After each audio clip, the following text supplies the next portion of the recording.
people will be quick to push you right back into a mold because they don't want you to break out of it and exceed it. So that's why people get pushed into a box and get stuck there. Be you, be genuine, and people will love you more by being genuine and who you are molded to be than being that Lenny. You know, after high school, Lenny probably didn't have one girlfriend after high school. I eternise your name. Walk ahead.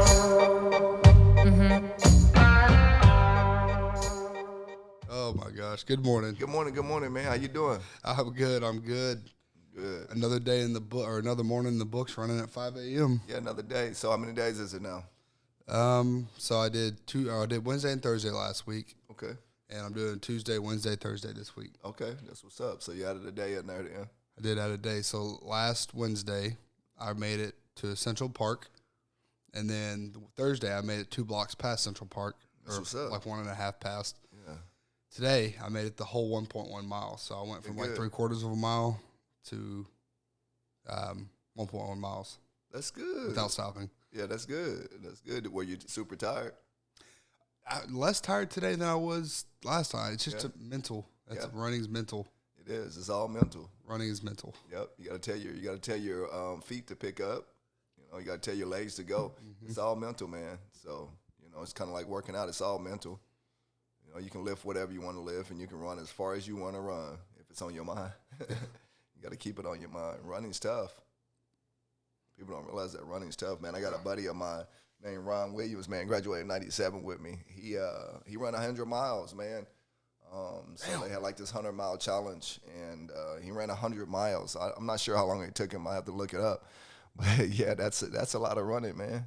You know, and this kid, man, you know, he never ran in high school. He never ran cross country, never ran track. You know, he played tennis. You know, he played a little bit of baseball, played a little bit of football, but he never ran, man. And so seeing him run all these marathons and these half marathons and these 100-mile races, like all up in the mountains in Idaho and Colorado, all over the place, was just it was a delight to see, man. You know, see him changes sport, and he just runs forever now. And so he intrigues me to run, man. Isn't it amazing what the human body can do? Yeah, it's just crazy, like you man. think that you're gonna die running half a mile when you first start, Yeah, but then you see people running 100-mile races. 100-mile races. Like, remember when a marathon was the end all be all, like Yeah. the biggest thing? Now people are running 100-mile races. 100-mile races, camping out, you know, doing the race, and you know, hanging out in the mountains, doing the race, and getting back up, running again, man. No. It's that's a lot. But You'll you know, I never- was really proud of him for doing that and changing his sport. And, you know, he looks good too. He looks like a runner now. Skinny You as know? all can be. Yeah, man. I didn't even recognize him at a funeral we were going to. One of our good friends didn't even recognize him, man. But great job, man. Great job, Ryan. You know, great job to you, Austin. I mean, I used to be really big into running, and I thought I was going to run forever and, you know, go to the, to the Masters Olympics for the USA. And, you know, I still can. I'm not, you know, old enough to do that, but I just got into working out, man. And so keep running, you know, keep running. Running is very good for your body. Running is very good for your mind. So keep running, keep you know, establishing that mental foundation. I mean, so I've probably done it a total of 7 times ish, 6 times. So the first time that I ran, I made it about half a mile, had to stop. I was so out of breath, but it's just gotten like 15-20% easier each time. And I was able to run 1.1 and not be I was tired, obviously, but not as tired as I was last time. By the time I stopped. So, like I said, I'm making it a necessity, and I see why fighters always do it for road work or do road work for fights. Yeah. You know, cardio is huge in all of your working out. You know, you got to have cardio, you know, doing physical workout, doing running, you know, for health, just in life. So keep up that cardio, man, for real. Seriously. Absolutely. I have about probably 10 more pounds I need to lose minimum. I'm at 244-ish floating, so I need to lose about 10 more pounds before my fight. Well, shoot, hit that extra block. You'll lose it. That's what we talked about next week, adding about another quarter mile in there. Yeah, add it, man. Add it, you know. Something I used to do that really helped me, like, train I would set out, say, run a mile, and then I would set out, run 2 miles, and then 3 miles. Well, I stopped training that way is because now my mindset is like, okay, well, you ran a mile. And then if I can't run that other mile, I'm disappointed in myself.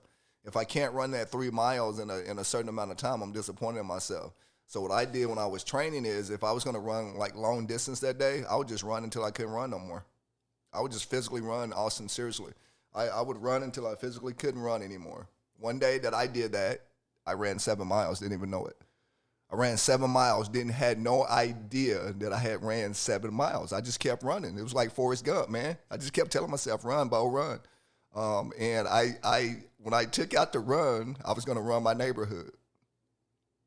So I ran the neighborhood, ran around Champion Station, and I said, you know what? I'm not tired yet. My body feels good. Keep running. So I took off down Rockford, ran all the way from Rockford down Veterans Boulevard. Took Veterans all the way up to Commerce. Took Commerce all the way back to Broadway. Took Broadway all the way back to my house. Damn. And when I got home, I still wasn't tired yet because I wasn't thinking about it. I wasn't stressed out about it. I was just running, man. And so it really trained me to run, the 5Ks and stuff like that. So keep running, man. Probably had to focus on your breathing too. Absolutely. That's one difference I noticed today is I really tried to slow my breathing. It didn't really help as far as actually slowing my breathing. Yeah. But it probably helped me with not gassing out because I'm not breathing as fast. Yeah. So that's something that I could definitely learn just how to breathe properly. Yeah. I always enjoy running on the street versus like the trail running. It's because things around me keep me going. You know what I'm saying? Because I'm looking and I'm hearing and I'm watching and I'm seeing new things and it just keeps me running. Versus a trail, I'm just like, okay, I'm tired now. You zone out, get bored. It's like a track. I'm running round and round in a track. I can do that for days, but there's nothing there that's going to keep me motivated to keep running. You know what I'm saying? And so I definitely like running in the city better. I always have, but especially like right here, because like I said, it's a perfect, basically 1 mile. It's 1.1 miles. Okay. Oh yeah. It's about as close as you're gonna get. All road. You have stoplights to mark. Okay, I stopped here last time. All right, I need to go 1 block further, like you said. Well, there's cut across points. Like there's like 2 or 3 of them. So all I have to do is measure. How far is it if I were to go a full 1.1? Yeah. And then go up to the police station and then cut through. Gotcha. So I can see, okay, how much does this add if I do 1 loop and then add this extra third of a loop? Yeah. So I can see how far I'm going. So I want to measure that out, and I'll start setting that as points until I get up to 2 miles, Gotcha. Are you measuring it on your phone or your watch? No, because I know it's 1.1 miles already, so I just go take it. Yeah. I am going to start wearing the watch, so. Yeah, so you can get your times and stuff down too. I mean, that'll help you as far as, to figure out, what type of shape you're in. Obviously, your times will get better and, your endurance gets better. So, the major thing for you is just endurance. It's not so much time, just your endurance, man, how long you can, stay in that ring and battle it out. And I'll start pushing the pace too, but like I said, I wanted to get that 1 mile today. Yeah, you got to get the 1 mile, man. You got to set small milestones for yourself, and that 1 mile today was crucial for you, and you did it, man. You did more than 1 mile, 1.1. So you were over that mile. So great job on that. When you get ready to run hills and stuff, let me know. I'll take you up the Vada, man. You go run up and down it. The big old bridge over there. I need to. We used to do that, man. You had to run hills, so we're running it. Are you talking about right down here? Walk right here on the corner. Oh, yeah. Yeah, run it up, walk down. Run up, walk down. So, just build some legs. So I used to do that on Rockford, man. That was the toughest hill. And then we did it on Plainview Road, too. That was one of the biggest hills. We used to do that, man. Ooh, it's too hot out there. Oh, that's where Rocky used to do it. Yeah, man, 100-degree weather, bro. Yeah, I lost like 30 pounds in like 2 runs. I said, I'm done with running. Nope. I believe it. No, my metabolism is way out of whack, bro, to be running. We had 4 Killer Bees running today. We had my coach Eddie, my coach Leah. They're married, obviously. And then I had Big Devin. Yeah, we had 2 Devins. We had Big Devin, and who's looking for a fight now. He's a stud. Yeah. And then we had me. So we had 4 of us running. That's good, man. We had a couple people asking about it, so then maybe we might have some people, 6 or 7 Killer Bees running at 5 a.m. Yeah, make it a Killer Bee thing. Yeah. You know what I'm saying? Make it Killer Bee. I mean, you know what they say, right? I mean, shit, one bee will sting you, but if the whole tribe come and sting you, bro, you got a problem, man. So they'll start swarming you, bro. Mm-hmm. Start swarming like beehives. Happy late birthday, bro. Yeah, thank you, bro. Thank you, man. You got old on us, bro. Yeah, you got old, what, 44? Yeah, 44, bro. 44 is a good round number, though. Yeah, it's a great number. It's a wonderful number. You feel 44? No. I feel 18. I do. I really do, man. I feel 18 in my mind, and my body doesn't, though. No. My body does not. My body feels old. It really does. I was thinking about that this morning. Like, I got to stretch more. I got to, walk more. Man, it hurts to get up now. I told you that yesterday. If you grunt when you get up, you're old. No, you were calling me old, though. Yeah, exactly. Yeah, if you grunt when you get up, you're old, man. Mm-hmm. If you grunt when you sit down, you're old. But no, I feel great. I really do. There's times where, I hurt or, ache. I think that's just part of getting old, man. You're aching and, you're not as limber as you used to. So I need to get in the Killer Bee gym and do the yoga on Sundays, and I'll be just fine. Yeah, I think man. you would like the yoga. Yeah, I would. I really would. I know I would. I know I will, man. It's hard. Yeah, it is. It's It's tough. hard. Yoga is not easy, man. My granddaughters, they try to get on TV on Sundays and do yoga. I can't be doing all them splits and stuff, bro. They be doing. I ain't doing it. No. No. You went to OU basketball game, right? Yeah, it was Who great, they play, TCU? man. Yeah, it was great, man. OU Saturday? versus TCU. So it was a good game, man. I didn't think that the outcome was going to be like that, but it was. It was a great game. What happened? I didn't watch it. Yeah, we won 74-60. Won 74-60. So, we blew out a top 25 team, and OU played really well, man. They played really well. Are we decent? Are we ranked or no? No, we're not ranked, but we are decent, man. I was talking to a lady from Paws Valley, and we got a bunch of talent, man, and those kids can play. She said she felt sorry for them.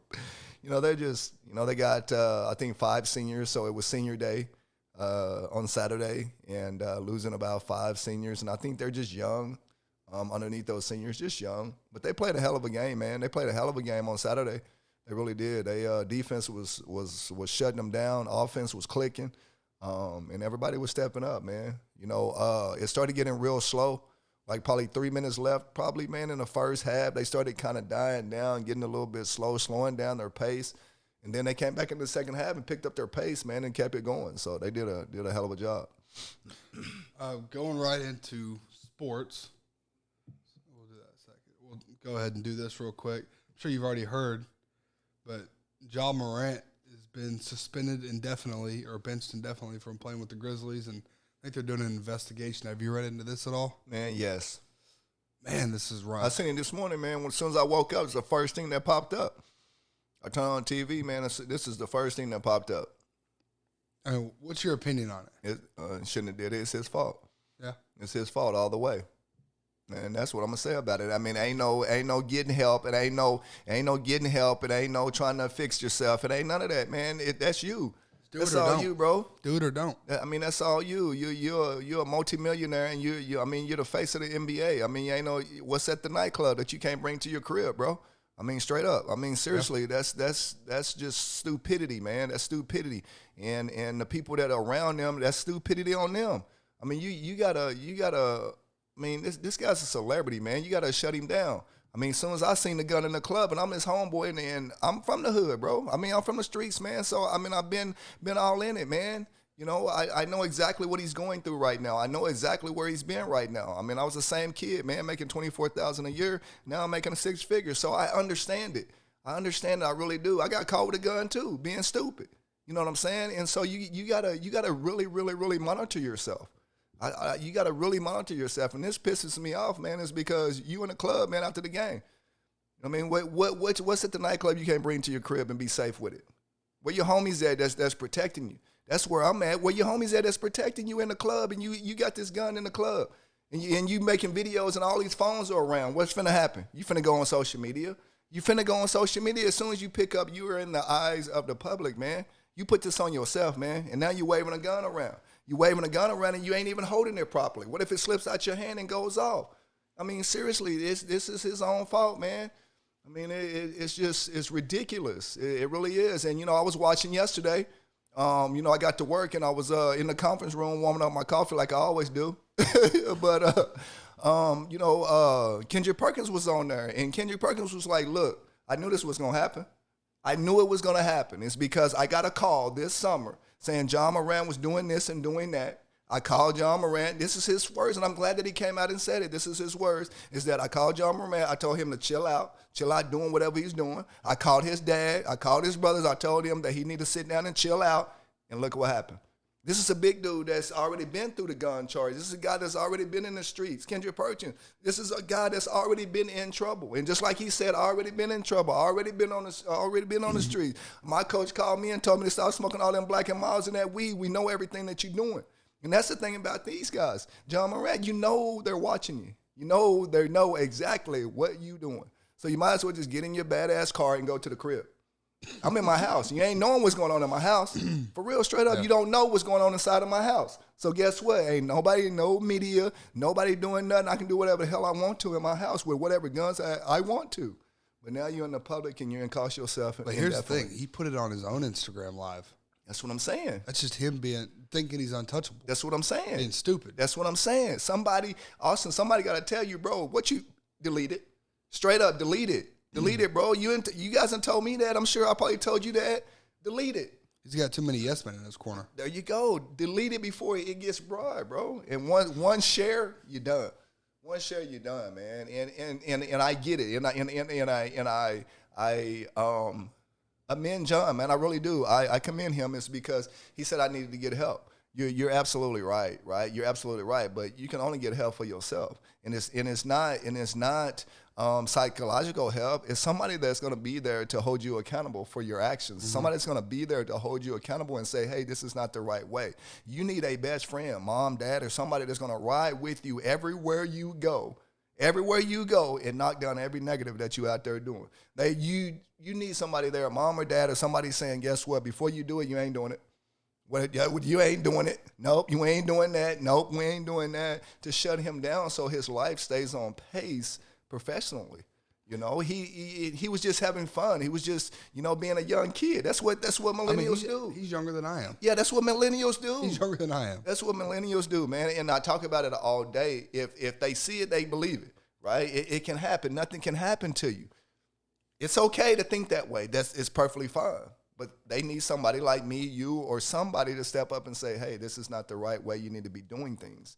And we were talking about it yesterday. As I was talking about it with Marcus and Sleep, and it was like, well, these older gentlemen, Jordans and Perkins and all these guys are trying to mentor the younger players and stuff like that, and they don't want to listen to it, right? It's okay. Keep doing it.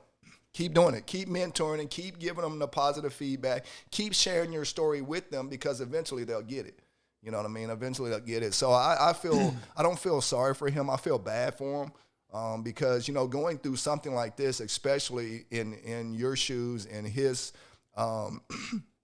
background and who he is, it sucks, The only way I feel bad for him is if he doesn't have anyone in his corner telling him that he's messing up. Mm-hmm. So if he doesn't have anybody holding him accountable and telling him, dude, put the damn gun up. Quit punching 17-year-olds. Quit flashing guns and lasers at opposing players after the game. Yeah. Because, this isn't the first, second, or the third thing. This is like the fourth or fifth thing within a calendar year that they've been talking about. So, clearly it's a pattern of behavior. So, if he has people that aren't stepping up and telling him, hey, you need to stop or you're going to ruin everything. Mm-hmm. Shoot, his dad, T. Morant. Yeah. His dad, by all accounts, has been an amazing father his entire life. Mm-hmm. Was in there in the gym with him, working out in the mornings, working out at night, doing 2-a-days, getting him to where he is. Obviously the kid has good character. The guy is probably close to my age. The guy has good character. Absolutely. Because he got this far. So why all of a sudden does he just feel this need? In his rookie, sophomore, junior year, this third year, whatever, it wasn't this way. Mm-hmm. Or at least we didn't hear about it. So what has changed? He just thinks he's so alpha and big dog. He had some people come around. This is my theory. I could be wrong. Could be speaking out of turn. I think he brought some people back around from where he was from, and then he's trying to show them a good time, and he thinks that he has to act a certain way to impress them when he's the one that's calling all the shots. So why is he trying to impress people? Like you said, why are you trying to go out and impress people?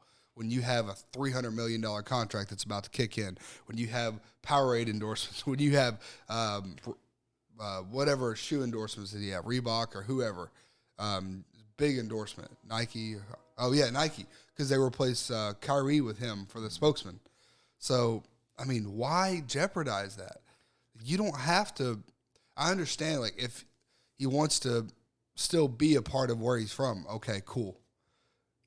You do that perfectly. I mean, you do that great on I'm not going to say a smaller scale because you do more in the community, but you don't have as much means as he does, and you do exponentially more in the community, as far as we know, than he does to represent where he's from, and to, you know, you want to help where you're from.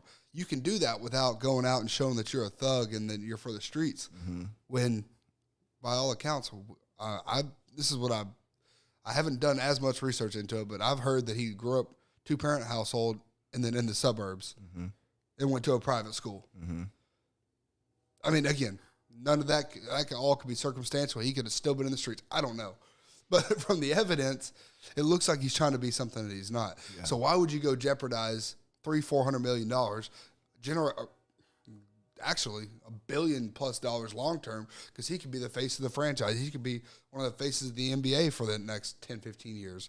Yeah. So why would you jeopardize, you know, eternal wealth, generational wealth for your family and for your friends, even friends? Shoot, you can still set up your friends if you want to, like your, you know, 3, 4, 5 closest friends. If you're making that much money, if you're making $1 million a year, probably not. If you're making $50, $60 million a year, you can. Yeah. So why jeopardize that just because you want to look tough? Yeah. You know, and I don't say that he needed this, but this right here is going to set Ja Morant to be the best that he can Hopefully. Be. You know, I think so. I really do, man. I really do think that. You know, I really do think that. Here's something. The reason I think that is because he immediately stepped up and said, "I need help." He immediately stepped up and said, "I need help." Most cases, but was that him though? Right. True. That's what I'm getting at. So most cases, right? Most cases, you don't hear any of that. You don't hear from the player. You don't hear that they are sorry. You don't hear of anything of that nature. I think Ja Morant's character for him, I think, is genuine. For his character, I think Ja Morant, I think he enjoys having fun. I really do. He has fun on the court. I see it every game that he plays, whether they winning or losing. He's having fun with somebody on that court. I think that's just his character, right? And like you said, trying to please his friends or old friends or whatever, I think that's just his character, and he got a little bit out of character, not, and we all do it. I was the same way, Austin, for a long time, is I didn't think about any of the consequences till after I done it, right? Doing it, I'm whatever, fuck it, whatever, right?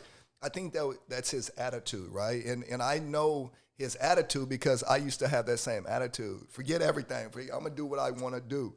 And then I started thinking about all the consequences and all the things and all the people around me, how they were affecting me. I think he needed this to really realize how he affects people. You know, how he affects people, not only professionally on the basketball court, but also professionally outside of that. And like you said, hopefully this is his turning point to say, you know what, I just need to go play ball. I need to go home, and I just need to go have professional fun. You know, and that's not, you know, going to a nightclub, holding a gun and stuff around. You know, you can still do those things, right? You can still do those things, but it's how you carry yourself and who you surround yourself with. Not saying that there's wrong people to hang out with, but some of those people that you used to hang out with, it's just not with the vibe and the new you. Right, and it's okay to have a new you, and sometimes you got to change your life, change your lifestyle, your new lifestyle, I should say. Sometimes you have to change it for the better of you and your family, and that's what he has to do right now. You know, I'm probably the farthest guy from, you know, when you heard everyone telling LeBron to shut up and dribble a few years ago when he was talking about politics and stuff. I'm the farthest thing from it. I think everybody should have an opinion. Yeah. I think everybody's opinion should be listened to. Not all of them are great, right? But, you know, for the better or the worse, you sort through the idiots. You sort through the idiots over here. Sort through the idiots over here. You know, take some points here, and then ultimately these guys usually are the ones that are right, the ones that have common sense on listening to both sides. So I don't think that he should just go home after the games, just go home after practice, not do anything else. He can still, if he's 23, 24, 25 years old, if he wants to go to the club, go to the club. But just be aware, be cerebral. Yeah, of course. Don't set yourself up to do stupid shit. James Harden apparently goes to the club like 4 or 5 times a week. You don't ever hear him getting in trouble. I mean, would I recommend going to the club 4 or 5 days a week? No. Mm-hmm. Would I recommend going 4 or 5 times a month? Probably not. But you can still go do those things. Go out to nice dinners. Go enjoy the life that you've earned for yourself. But just be responsible about it. Take the accountability that comes with those things that you've worked for. I mean, I understand when you're in the NBA and that fame can hit you like that. Even a year can just seem like it's boom, that quick. I haven't obviously experienced it, but I can just see how all of a sudden. Oh yeah. Because I remember getting my first few big paychecks at the dealerships. Like, oh shit, you got money burning a hole through your pocket. Now imagine $40 million. Now it's different than Yeah. 100 grand, 200 grand, 300, 400, 500 grand. Yeah. $40 million is a lot of dough. Oh yeah. So especially when you've got everybody in your ear. So man, Ja, I think you're a hell of a player. You've got a lot of potential. Man, I want to see you figure it out, and I wish you the best. Yeah, absolutely, John. When I say go home and go, after the game, go home, what I mean by that, go home safely. At the end of the night, at the end of your night, whatever you're doing, go home safely, right? Safely means out of trouble. Safely means getting home, getting to bed. Safely means not, getting into something. Safely means not waving around a gun and getting suspended indefinitely. That's what going home means. And also, he's in Memphis, too. Memphis isn't a safe town. Memphis is tough to grow up in. Memphis is and tough. So I understand the background. I understand who he is as a person. Again, you have to change your lifestyle, right? Your lifestyle means you can still do the same thing you're doing, but you have to change something in that style, the way the style is, right? Style is how you live in it, right? How you live in it, right? Like you said, go to the club, hang out, but go home and be aware and be responsible. So live your life responsible and as much as responsible as you can. And, celebrities are huge and they are big, right? So get somebody around you, find a team that can help you be responsible. My team does it. Austin does it for me. Find somebody to help you be responsible. And there's nothing wrong with having somebody help you be responsible as a grown man. That's what we need. I think men need to direct men more and direct each other more and tell each other that, we're messing up more and pat each other on the back more. I think a lot of times for a man is that we don't get enough pat on the back. We're macho. We're competitive. And I think a lot of times if we don't hear that, we don't see that, it can take us to, a different place of somebody that we may not be, we may not be that person. We may just be, going through it and think we are that person because somebody like your friend or your team member hasn't told you any different. No, I was just about to touch on that. I'm glad you said it. With the amount of people that he's come across that have gone through success and fame at a young age, being an entertainer, being an athlete, being a celebrity, being a black celebrity who's got that amount of fame, there's plenty of people that he could reach out to. I would recommend. Doubt that Ja Morant's ever going to watch this, but here's the hopes that he does, man. From just an opinion of some nobody that you don't know yet, reach out to LeBron, reach out to Jay-Z, reach out to somebody. They don't even have to be on that level. Reach out to somebody who's had experience with dealing with success, dealing with scrutiny, and dealing with pressure, having to deal with all, $500 million, $1 billion when people are coming for his neck, people wanting something from him all the time.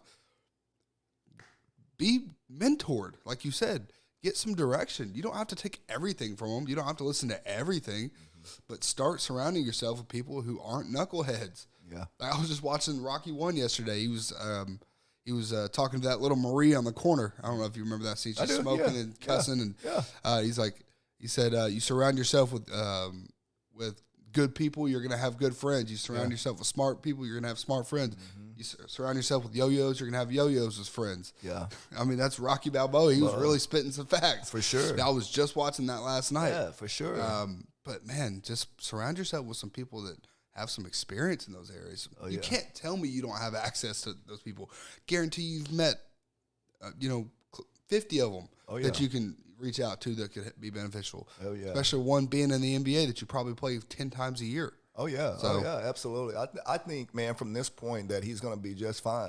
I think from this point, he's going to be mentally driven to be on the right path, to be not only the face of the NBA, but be the face of every growing young man that's wanting to play basketball. I bet you he has a bunch of, I bet you he has LeBron. I bet you he has people like that. He does. I bet you they've already reached out to him. They have reached out to him. They have. And now he's sitting on probably his couch or whatever he's driving in, and he's thinking about every moment from these phone calls that these other young men that been through some stuff has called him or has just been on the straight pace and not in the public's eye.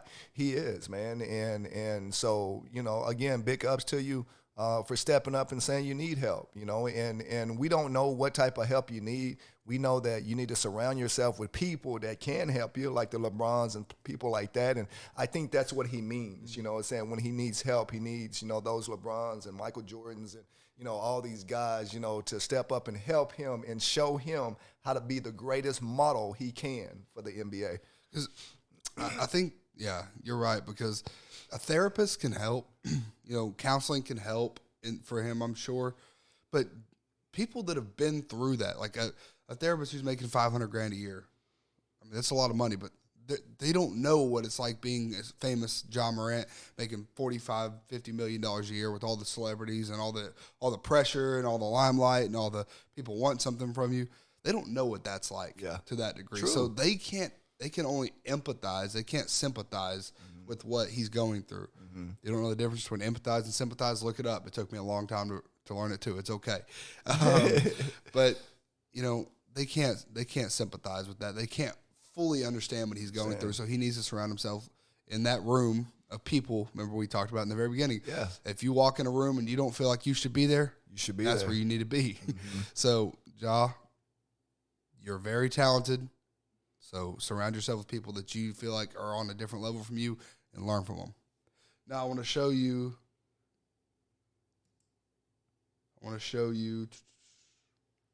this right here. So this was my teammate Adam Farrell, fought at Rage in the Cage this weekend in Oklahoma City. That's what I was doing. Okay. I was at Rage in the Cage. Yes. I was going to ask you how it went, man. Man, he won. Yeah, He good. won TKO. Yeah, 4 nice. seconds left in the fight. Really? He won every round. So Okay. it's not like it was a comeback fight, but But he finally won it on and topped him off. Finally got him out of there.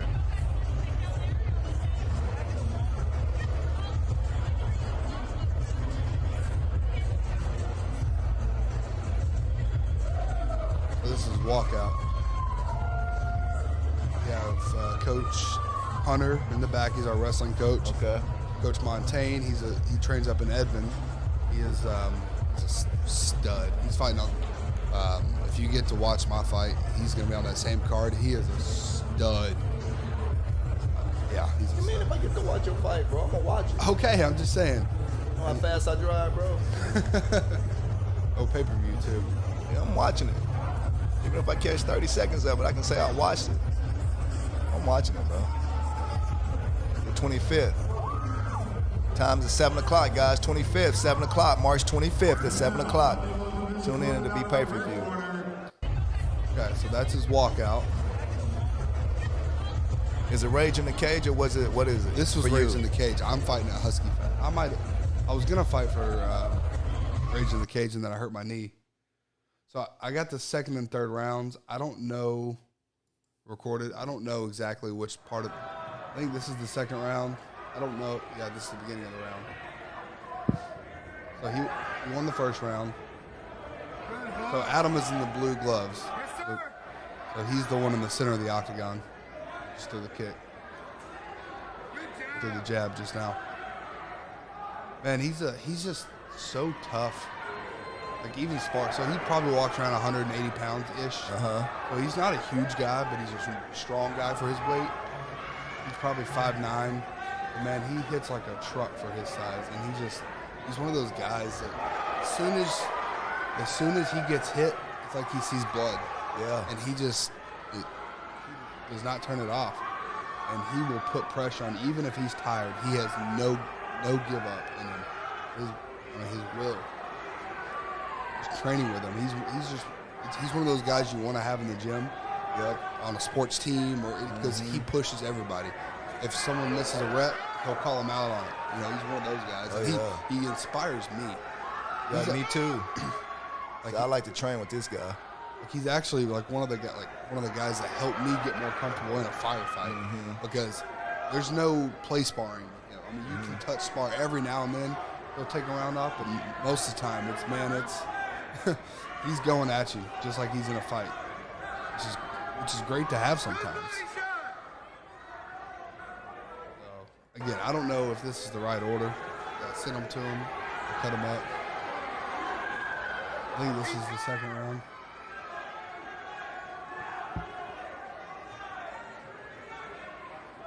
Yeah, this guy, I was calling out a bunch of stuff. Now, I don't think he could hear me, but the guy didn't like Adam's pressure at all.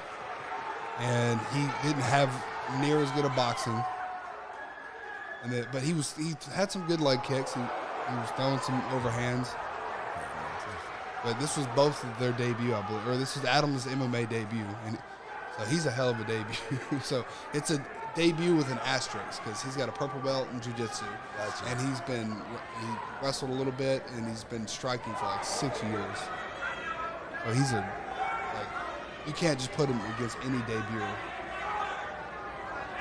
Now his opponent, I was actually surprised that he stayed in there for 3 rounds almost because he was drinking beer after the weigh-ins. Oh, really? Yes. We thought he was gonna destroy him afterward. Good old beer drinking, boy. Yeah. Drinking the end fight. But yeah, he's throwing some good leg kicks.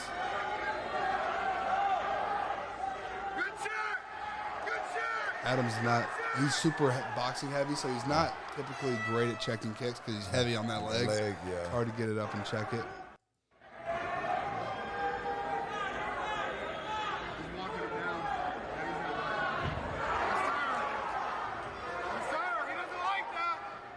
I may or may not have had a couple drinks at this point. So if you see me shaking the camera or getting excited, that's why.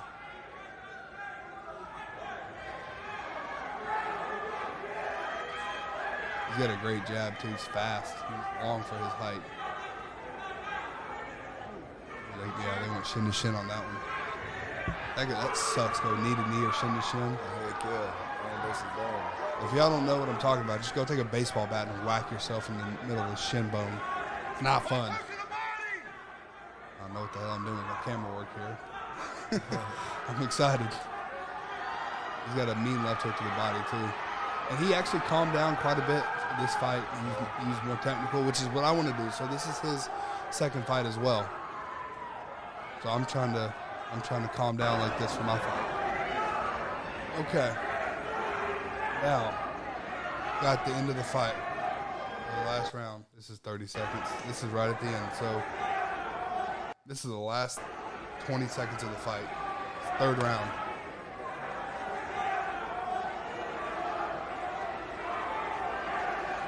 They're both exhausted. Just dog. Drop him. Center legs. Boom. Boom, boom. Left hook. Boom. Wow. Dropped his ass.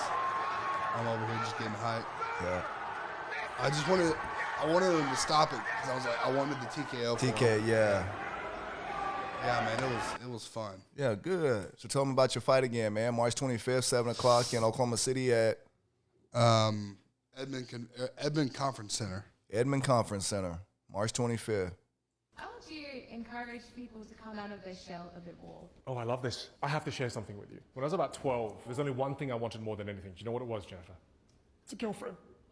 I really wanted a girlfriend. And at the time when I was 12, I wasn't the popular guy in school. Not at all.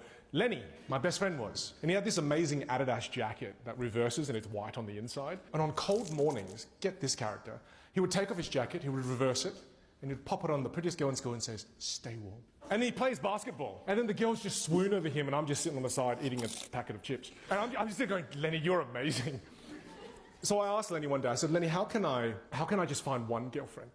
You know, you have heaps." And Lenny gave me the best advice. He said, "Oh, it's easy, man. Just be funny." I was like, I knew it was easy. So I went onto Yahoo because that was all at the time. And I just went jokes and I found one. It was this girl I fancied. Her name was Stacy, beautiful blonde hair. And I remember seeing Stacy in the class. I was like, being funny, girlfriend, love, yes. There was a pause in the class and I stood up and I said, Stacy, did you know that the first French fry wasn't cooked in France? It's cooked in Greece. She had no idea what the hell that meant. Right? She looks me dead in the eye, Jeff, and she says, oh my God, you're not funny. Stop trying to be like Lenny. But then what she did was, Jennifer, she put me back in my mold. There was a mold that everybody in my life had for me, and the mold that... Let's stop real quick and then kind of start in on that first part. We've talked about it a couple times. Everybody that you grow up with, everybody that you know, they have a way they see you. They expect you to be that way.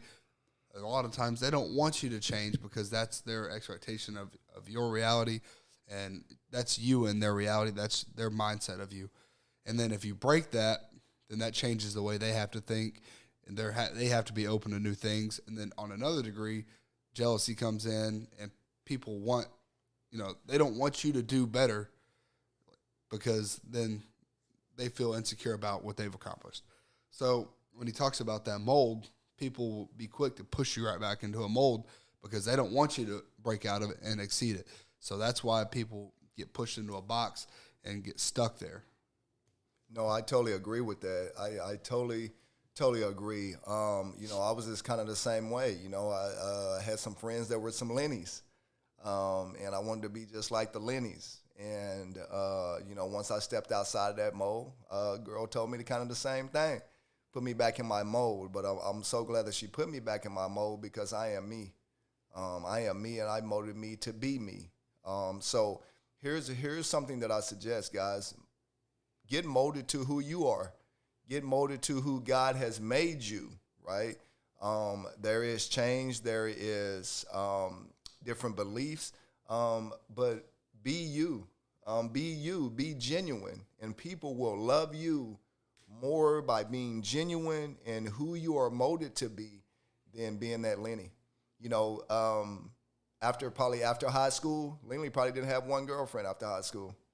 He probably didn't have one girlfriend going into college. This young man right here probably did.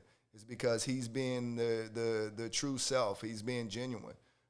Yes, you can be funny and get a lot of girlfriends or a lot of boyfriends, but in that time that's not funny, who are you? And so I think you just got to go out and be yourself, man. And he knew that he had to grow. Absolutely. Lenny may have never had to grow. He felt like he could just get women and be, live life the way he was, and high school was going to be the exact same.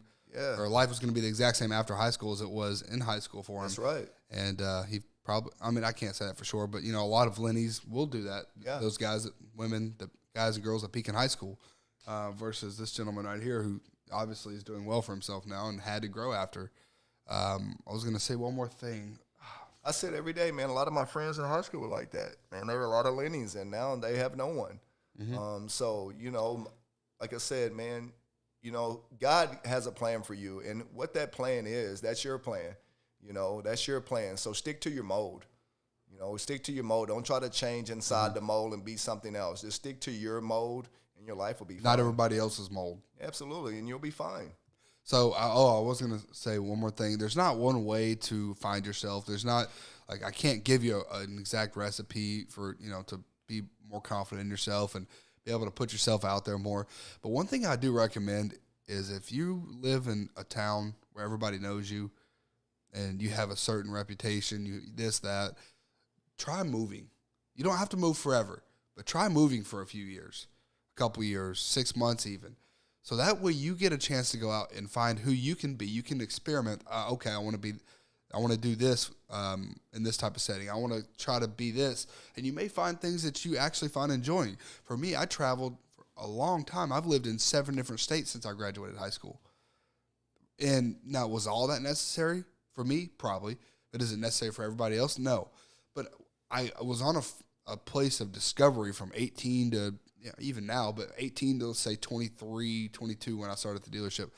As far as going around and finding different places that helped me develop, I'm not never monetarily. I never really made any money when I was gone, but I developed my character, which carries me to who I am today. I can work into the things that I can do now. Now I can go run at 5 a.m., get up, record a podcast 2 days a week, eventually probably 3 days a week, but I can run 3 days a week now, and then I can go to the gym 4 days a week, and then I can work 11 hours a day, 10 hours a day for 6 days a week.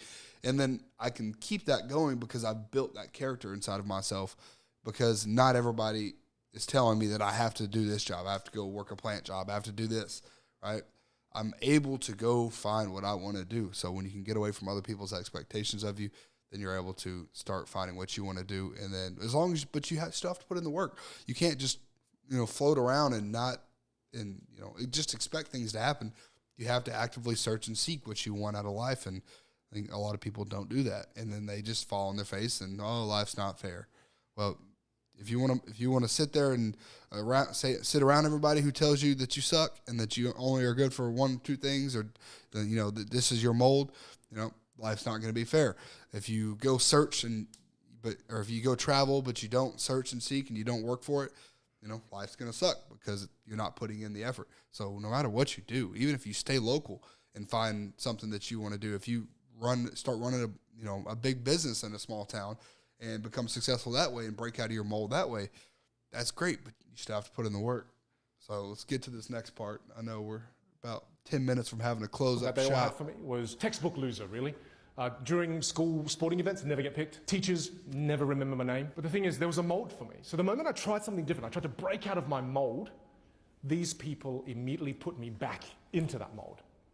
And the reason I'm sharing this story with you, Jennifer, is that what saved me was my dad.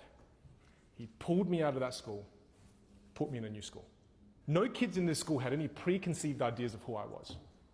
And that freed me from the mold that everyone in my existing school was creating around me. So I realized, Jennifer, I needed to find a new environment where no one had preconceived ideas of who I was, so I could practice the part of me that I want to develop.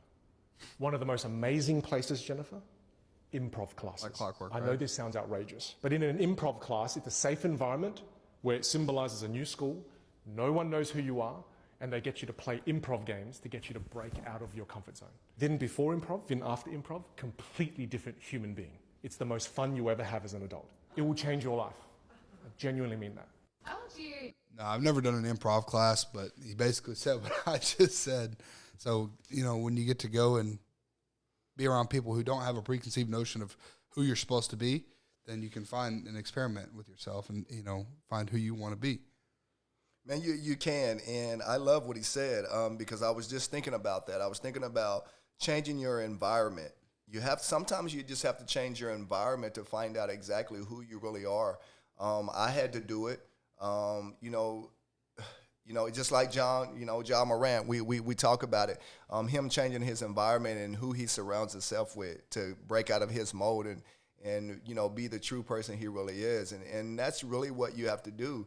A lot of times, just like Austin said, move to a different place. I was thinking, and I was sitting, Sunday, Alicia and I were talking about, moving, and, Brendan and Sleepy, drive from Frisco every day.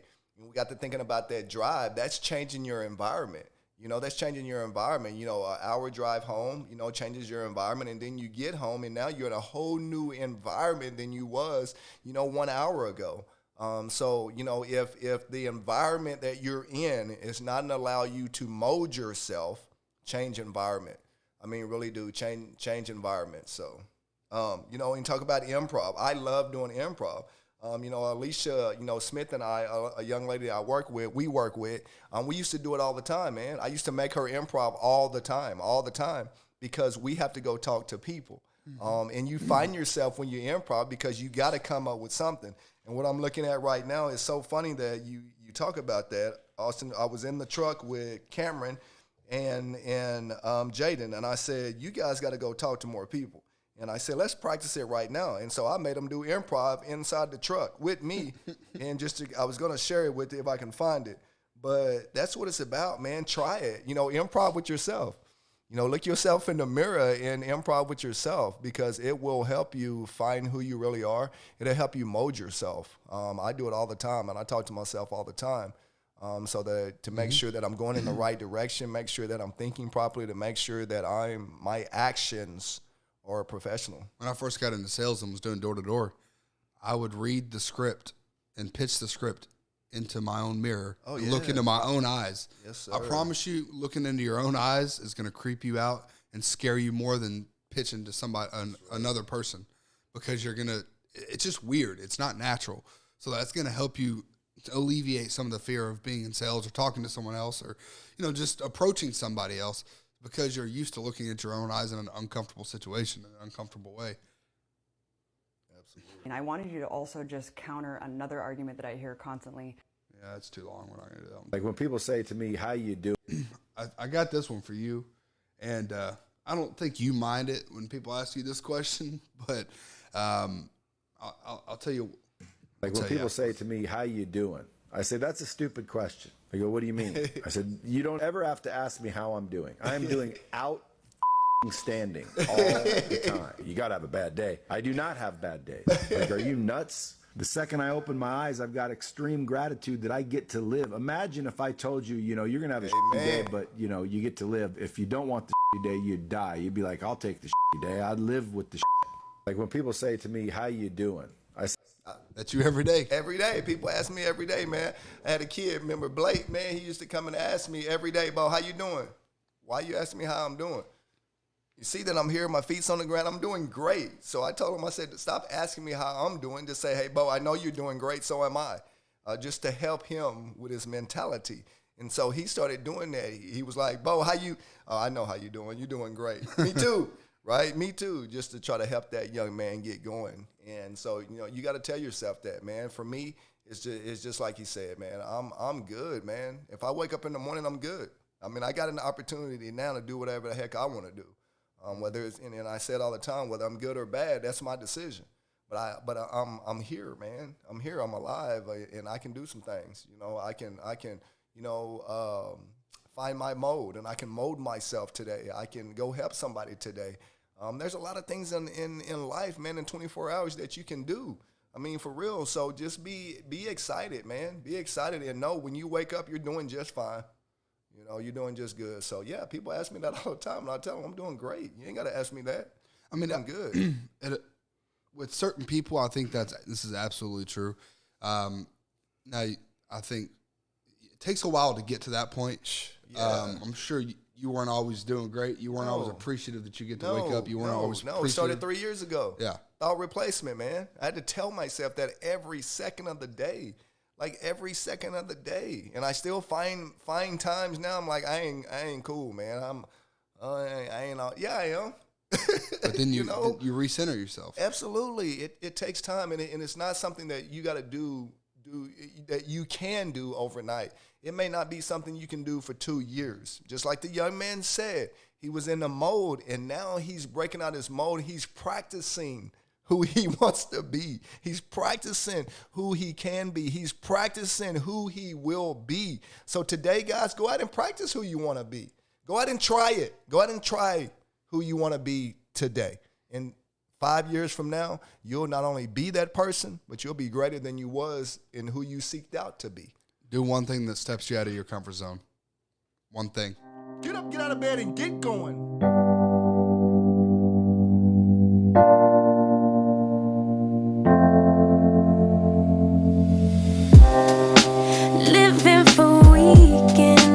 Wishing I could take a break from this world.